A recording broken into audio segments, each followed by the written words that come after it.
It's a great tradition with these preview guides, but by the end of the first week I'm more than 2 weeks behind already.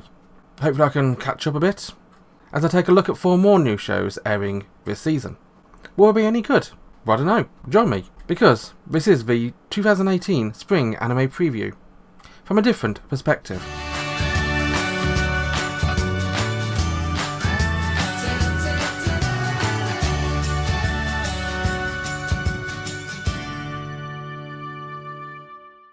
I've spoken previously about how I like the sports anime.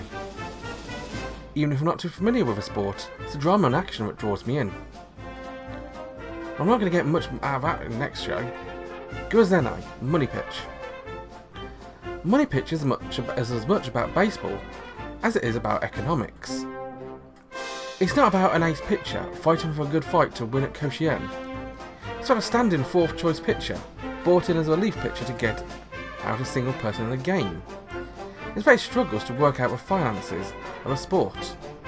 Now let's face it, when we're talking about sportsmen, the money we're talking about is higher than we could ever imagine. But when you're in a team where most seasoned professionals earn as much money than you do, if you make a wrong move your career and your paycheck will be over, there's a whole different spin on things.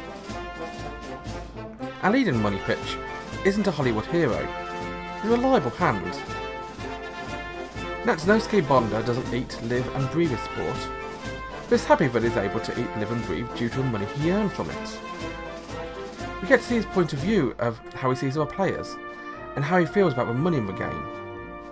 There's not a whole lot to say really, but the second story, since this is one of those shows with 2 stories each episode, shows a different side of things. We get to meet one of Bonda's former teammates, a colour commentator called Tokunaga. Now Tokunaga wasn't the best with his money as a player, and so when he retired, he was not able to live a high life from his savings. He did, however, look into a job as a commentator in the games. But with new jobs comes new responsibilities. He's learning that he needs to do more research in order to give good commentary. With this half of the episode I enjoyed more, since it showed a different side of the game. Overall, there's not a whole lot to talk about with Guazenai, Money Pitch, but it wasn't a terrible series. I'm not sure if I would watch more, but I'm not recommending avoiding this one either. You can find it on Crunchyroll. Madoka Kaname has a whole lot to answer for. Ever since she jumped into the role of a goddess or magical girl, things have gone downhill very quickly.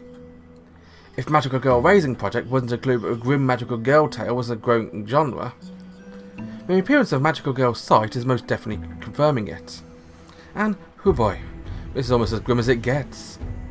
Magical Girl's site is about a girl who's a target of bullies. We're not just talking about some classic homebred name calling or silent treatment here, we're talking full-fledged maliciousness. Aya Asagiri walks to school with bags under her eyes, wanting to die, but not having the guts to go and do so. She gets to school not to find just a few drawing pins in her shoe, but an entire pair of shoes full of pins and razor blades.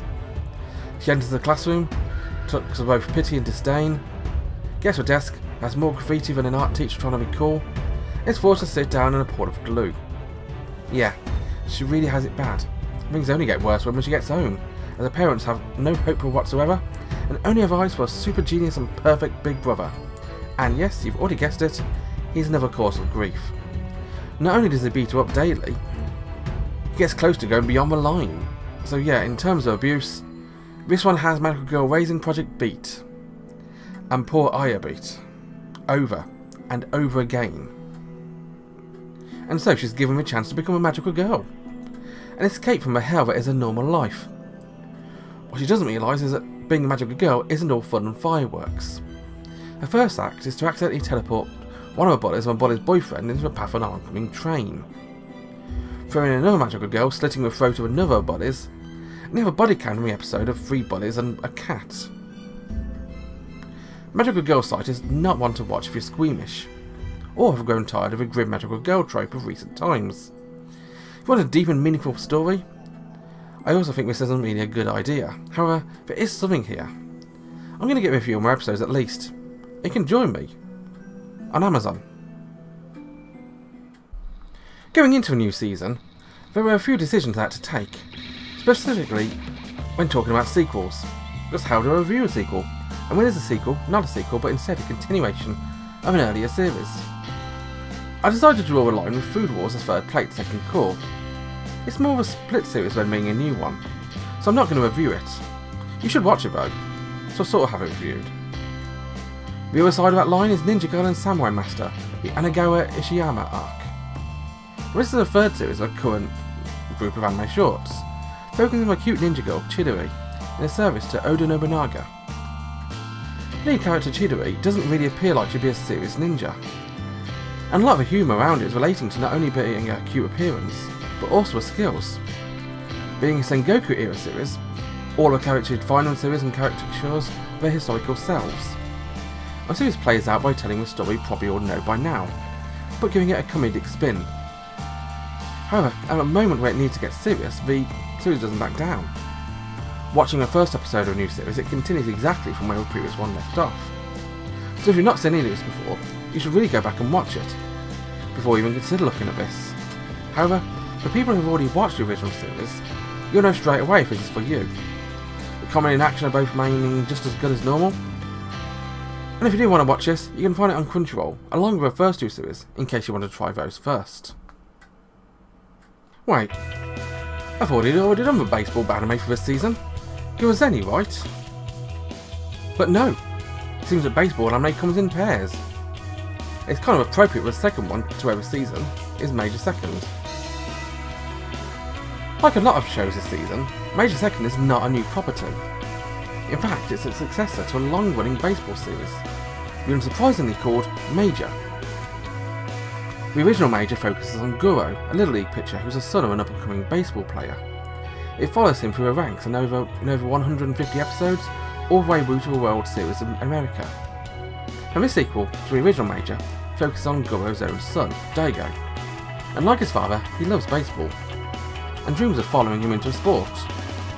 The sport is in his blood. His grandfather was a professional, his father was a professional, and even his big sister was a real talented pitcher. So it's a given that he's going to be a star. But in his first game in the Little League, he strikes out, and through this and a series of other events, shuts himself away from the sport. That is until the son of his father's biggest rival appears one day, and approaches Daigo. This is clearly not going to be the same as the original Major, not when I watched it. From the looks of it, Major Second is going to look at Daigo's resurgence into a sport, and learning where he can play best, whilst getting over his later than normal start into a game, and the reaction of his reattempt to get into a team, given his withdrawal from the sport for a long time. It's an interesting concept, and it's good that we're not just retelling the original story, remade for a modern anime viewer. Of course, if they were remaking the anime for the original for a current average fan of shonen sports anime, you can be sure they wouldn't be Little Leaguers. There are no potential girlfriends in sight. If you've seen any of the series of this type, you can see where this one's going to go. This is probably one of the most standard shows like this I've seen. There's going to be ups and downs, but in the end you know he's going to end up with a girl, being his best friends with his rival, and becoming the ace of his team. I can't recommend watching this if you're looking for something special, but it's by no means a terrible show. You can watch it for yourself on Crunchyroll.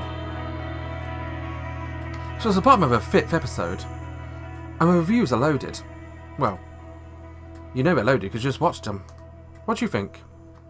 Be sure to let me know in the comments, as ever. And join me next time as I take a look at 4 more shows.